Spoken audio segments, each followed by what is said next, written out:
Hi, this is Usama Mukhtar official. आज हमने जो वीडियो सीरीज़ स्टार्ट की है वो है मैथमेटिक्स है 9th क्लास की। हम 9th क्लास के ऊपर जो मैथमेटिक्स है वो कंप्लीट एक वीडियो सीरीज़ जनरेट कर रहे हैं। इससे हम एक्सरसाइज से गो थ्रू हो के साथ साथ हम कंसेप्ट जो आते जाएंगे वो भी आपके साथ डिस्कस करेंगे। तो हम 9th क्लास की 10th क्लास की फर्स्ट ईयर सेकेंड ईयर की आज हमने 9th से स्टार्ट किया है। तो हम 1 बाय 1 तमाम एक्सरसाइजेस करेंगे और आपके साथ कंसेप्ट्स को डिस्कस करेंगे। तो बिना टाइम वेस्ट किए आइए जनाब, एक्सरसाइज है हमारे पास 1.1, चैप्टर नंबर 1 है 9th क्लास की मैथमेटिक्स है। इसमें आपके पास ऑर्डर ऑफ द मैट्रिसेस है। ऑर्डर ऑफ द मैट्रिसेस हमने फाइंड आउट करना है। हमारे पास एक क्वेश्चन नंबर 1 लिखा हुआ है, तो लेट अस स्टार्ट। देखें, सबसे पहले ऑर्डर आपके पास क्या होता है, number of rose and number of columns in a matrix. सबसे पहले देखिए मैट्रिक्स आपके पास क्या होता है। लेट्स सपोज आपके पास कुछ नंबर है 2 3 4 5, ठीक है। तो अब आप इन नंबर्स को इस तरह की एक ये जो ब्रैकेट्स हैं ये कहते हैं कि रेक्टेंगुलर अरे है। रेक्टेंगुलर अरे के अंदर इन नंबर्स को पुट ऑफ करना, लिख देना, इसको आप कहते हैं कि ये एक मैट्रिक्स बन गया। तो ये मैट्रिक्स की डेफिनेशन है। अब बात आती है कि आप order of the matrix find out करें। अब देखिए ऑर्डर क्या है, बेसिकली आपके पास जो रोज हैं और कॉलम्स हैं, यानी यहां देखिए आपके पास ये एक रो है, ये दूसरी रो है, ठीक हो गया। तो अब आपके पास ये इसमें रोज कितनी होगी 2। इसी तरह ये कॉलम है, एक कॉलम दूसरा कॉलम, तो 2 कॉलम है, 2 रोज हैं और 2 कॉलम्स हैं। तो इसका ऑर्डर आप देखें ऐसे होगा 2 by 2। यानी पहली चीज जो है ये आपके रोज को रिप्रेजेंट करती है और दूसरा जो है वो कॉलम्स को। तो ये ऑर्डर होता है। अब अगर हमारे पास ये जो लिखे हुए हैं मैट्रिसेस, हम इनको देखेंगे कि इनका ऑर्डर क्या है। नंबर 1 देखें, इसमें एक रो है और ये दूसरी रो, 2 रोज हैं और कॉलम्स कितने हैं, 1 और 2, 2 by 2 इसका आपके पास ऑर्डर हो गया। तो अब देखें यहां पर 2 रोज हैं और 2 कॉलम्स, 2 by 2, 2 by 2 ये मल्टीप्लाई की फॉर्म में भी आप ऐसे लिख सकते हैं। जैसे 2 by 2 लिखा हुआ है, ये भी 2 by 2 है। आप कोशिश करें इस तरह लिखें 2 by 2।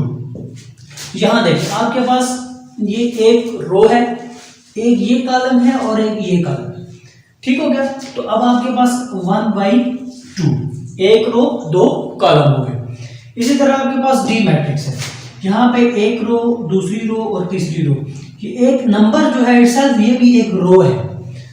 तो इसी तरह कॉलम आपके पास एक है, तो इसका 3 रोज है, कॉलम 1 है। होप सो ये बात समझ आ रही होगी आपको। अब ई मैट्रिक्स है, इसमें रोज लिखनी है 1 2 3, 3 रोज और कॉलम्स 1 और 2, 3 by 2 इसका ऑर्डर आपके पास आ गया। इसी तरह यहां देखिए एक ई रो है और ये ही कॉलम है, तो 1 by 1 इसका ऑर्डर हो गया। इसी तरह आपके पास यहाँ पे 1 2 3 1 2 3 यानी 3 by 3 आपके पास इसका ऑर्डर आ गया। यहाँ पर आप देखें एक रो है, दूसरी रो, 2 by 1 2 और 3, तो 2 रोज हैं और 3 कॉलम्स हैं। तो ये आपके पास था क्वेश्चन नंबर 1। क्वेश्चन नंबर 1 आपके पास कंप्लीट हो गया। अब जो क्वेश्चन नंबर 2 के अंदर वो कह रहा है कि कौन से मैट्रिसेस आपस में इक्वल हैं। अब इक्वल मैट्रिसेस की क्या डेफिनेशन है, सबसे पहले आपको ये पता होना चाहिए। इक्वल मैट्रिसेस, इक्वल मैट्रिसेस होने के लिए 2 आपके पास मैट्रिसेस गिवन हो, वो इक्वल हैं 2 शर्त के ऊपर। पहली शर्त ये है कि आपके पास उसका जो ऑर्डर है, order of both is same, दोनों का ऑर्डर एक जैसा होगा। यानी अगर मैट्रिक्स ए जो है वो 2 क्रॉस 2 है, तो बी भी जो है वो 2 क्रॉस 2 होगा। इसी तरह every corresponding entries are same, यानी इंट्रीज भी आपस में क्या होंगी, सेम होंगी। अब जरा देखते हैं कि इंट्रीज सेम होने का क्या मतलब है। अब लेट्स सपोज आपके पास यहाँ पर देखें, यहाँ पर आपके पास मैट्रिक्स ए दिया हुआ है, मैट्रिक्स ए आपके पास 3, आपके पास एंट्री 3 है। यहाँ देखिए इसका ऑर्डर क्या है, 1 क्रॉस 1 है, जाहिर है एक रो है एक कॉलम है, 1 क्रॉस 1 इसका ऑर्डर है। अब देखिए यहाँ पे आपके पास सी में है, तो ये 5 - 2 3 बनता है, इसका भी ऑर्डर क्या है, 1 क्रॉस 1 है। ऑर्डर दोनों का क्या हो गया, सेम, पहली शर्त पूरी हो गई है। दूसरी, आपके पास एंट्रीज सेम है, 3 और 3 एंट्रीज आपस में क्या होनी चाहिए, सेम होनी चाहिए, तो एंट्रीज आपस में सेम है। इसका क्या मतलब हुआ कि आपके पास A = C हो गया। आगे देखिए बी मैट्रिक्स है, 3 और 5, अब इसकी ऑर्डर क्या है, 1 क्रॉस 2, 1 क्रॉस 2। अब यहां पर देखें आपके पास जो आई मैट्रिक्स है, आई में आपके पास ये बेसिकली क्या लिखा हुआ है, 3 और 5। देखें इसका भी ऑर्डर क्या है, 1 क्रॉस 2, इसका भी ऑर्डर 1 क्रॉस 2 है, इसका भी ऑर्डर 1 क्रॉस 2 है, ऑर्डर सेम है। पहली एंट्री के इक्वल है, दूसरी एंट्री के इक्वल है। इसका क्या मतलब हुआ, आपके पास B = I हो गया।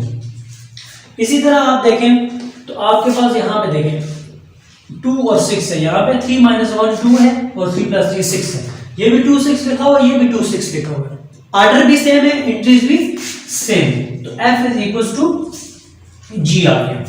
इसी तरह आप देखें 4062 4062 H और E आपस में इक्वल है, क्यों इक्वल है, दोनों का ऑर्डर सेम है। इसका ऑर्डर आपके पास 2 क्रॉस 2 है, इसका भी ऑर्डर आपके पास 2 क्रॉस 2 है।